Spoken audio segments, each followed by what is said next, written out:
سلام بچه ها. یکی از بچه ها گفته بود برو یه شاتگان بردار، بیجیم شاتگان برداریم.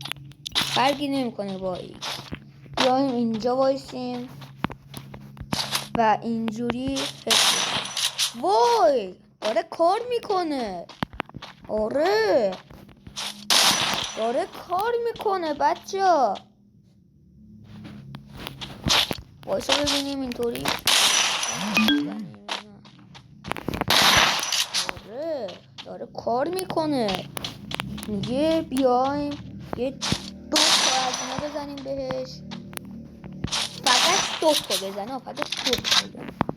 این 2 تا بزنیم. ما الان 3 تا زدیم و هت میکنه. میگه کار میکنه و عالی بود. خداحافظ بچه‌ها.